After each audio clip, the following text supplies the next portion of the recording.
بسم اللہ الرحمن الرحیم، السلام علیکم ورحمۃ اللہ وبرکاتہ۔ محترم سامعین، آج کی ویڈیو میں ہم بات کرنے جا رہے ہیں ایک ایسے موضوع پر جس نے دینی طبقے، طلباء اور اہل علم کے حلقوں میں ایک نئی بحث چھیڑ دی ہے۔ جی ہاں، بات ہو رہی ہے عمار خان یاسر اور جامعۃ الرشید کے درمیان پیدا ہونے والی حالیہ کشیدگی کی۔ محترم سامعین، کہانی کہاں سے شروع ہوئی، کس طرح ایک ٹویٹ نے پورا ماحول گرم کر دیا، اور آخر کیا وجہ ہے کہ جن کے بارے میں کل تک بڑے احترام سے بات کی جاتی تھی آج انہی پر تنقید کے تیر برس رہے ہیں۔ محترم سامعین، ویڈیو کو آخر تک ضرور دیکھے گا، کیونکہ آخر میں ہم آپ سے ایک اہم سوال کریں گے اور آپ کی رائے واقعی قیمتی ہے۔ محترم سامعین، سب کچھ اس وقت شروع ہوا جب عمار خان یاسر نے سوشل میڈیا پر ایک ٹویٹ کیا۔ اس ٹویٹ میں انہوں نے لال مسجد کے 2007 کے واقعے اور حالیہ کچھ حکومتی کارروائیوں پر اپنا موقف پیش کیا۔ انہوں نے کہا اپنے ٹویٹ میں کہ 2007 میں مذاکرات کامیابی کے قریب تھے کہ ریاست نے لال مسجد میں طاقت کے استعمال سے منہ کالا کیا۔ اب 18 سال بعد اس داغ کو صاف کرنے کے لیے کچھ ٹٹوؤں کو لانچ کر کے ہر چیز سے انکاری ہو گئے۔ گزشتہ رات کرین پارٹی کے سربراہ نے بار بار اعلان کیا کہ ہم مذاکرات کے لیے تیار ہیں، لیکن مرید کے میں ایک بار پھر طاقت اور جبر کا استعمال کر کے لاشیں گرائی گئی۔ فوٹیجز بھری پڑی ہے سوشل میڈیا پر، لیکن چند سال بعد پھر سفید پگڑیوں اور رومالوں والے کہہ رہے ہوں گے اگر کوئی مرا تھا تو اس کے ورثاء سامنے آئے۔ محترم سامعین، یہ الفاظ سوشل میڈیا پر وائرل ہو گئے، لوگوں نے طرح طرح کے تبصرے کیے، کچھ نے ان کی حمایت کی اور کچھ نے سخت اختلاف۔ لیکن بات یہاں ختم نہیں ہوئی۔ اس ٹویٹ کے بعد جامعۃ الرشید کے حامیوں کی طرف سے رد عمل آیا اور یوں ایک نئی بحث نے جنم لیا۔ اب یہاں سوال یہ پیدا ہوتا ہے کہ کیا یہ صرف اختلاف رائے ہے یا غلط فہمی؟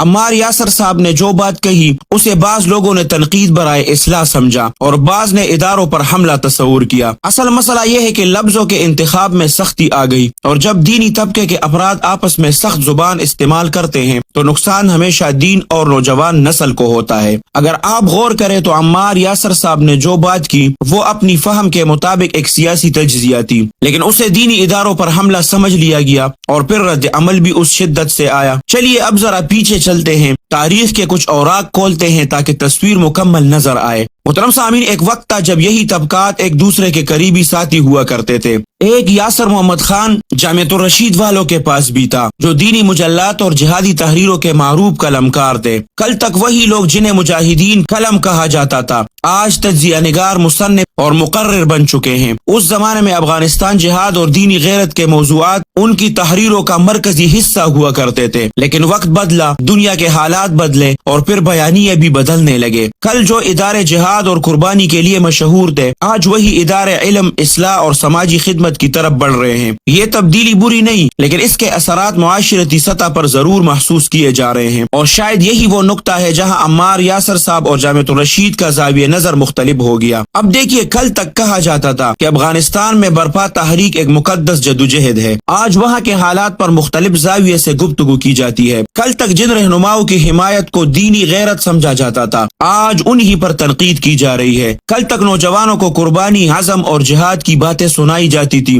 آج انہی اداروں میں ماڈرن ایجوکیشن، معاشرتی اصلاح اور جدید طرز زندگی کے موضوعات زیر بحث ہیں۔ کیا یہ تبدیلی اچھی ہے یا نظریاتی کمزوری؟ یہ سوال کھلا ہے اور شاید ہر شخص اپنے زاویے سے اس کا جواب دے۔ محترم سامعین، میری ایک عاجزانہ گزارش ہے جامعہ الرشید کے اساتذہ اور ذمہ داروں سے کہ اختلاف رائے کو دشمنی میں نہ بدلے۔ آپ کے ادارے نے ہمیشہ علم، وقار اور حکمت کا پیغام دیا ہے۔ اگر کوئی آپ سے اختلاف رکھتا ہے تو جواب دلیل سے دیجیے، نہ کہ سخت الفاظ سے۔ اور یاد رکھیے، سوشل میڈیا کی دنیا میں فالورز لمحوں میں بدل جاتے ہیں۔ آج جو آپ کے مداح ہے کل وہی ناقد بھی بن سکتے ہیں۔ ہم سب کو چاہیے کہ غلط فہمیوں کو بڑھانے کے بجائے سمجھنے اور سننے کا ماحول پیدا کرے۔ محترم سامعین، آپ نے پورا واقعہ سنا، ٹویٹ بھی، رد عمل بھی اور پس منظر بھی۔ اب فیصلہ آپ کے ہاتھ میں ہے، کیا عمار خان یاسر کی بات میں وزن ہے یا جامعۃ الرشید کا موقف درست ہے؟ اپنی رائے مہذب انداز میں کمنٹس میں ضرور دیں۔ ہم آپ کی ہر رائے کا احترام کرتے ہیں، کیونکہ ہمارا مقصد نفرت نہیں، فہم اور شعور پیدا کرنا ہے۔ ویڈیو کو لائک کریں، چینل کو سبسکرائب کریں اور بیل آئیکن ضرور دبائیں تاکہ اگلی ویڈیو کا نوٹیفیکیشن آپ کو سب سے پہلے ملے۔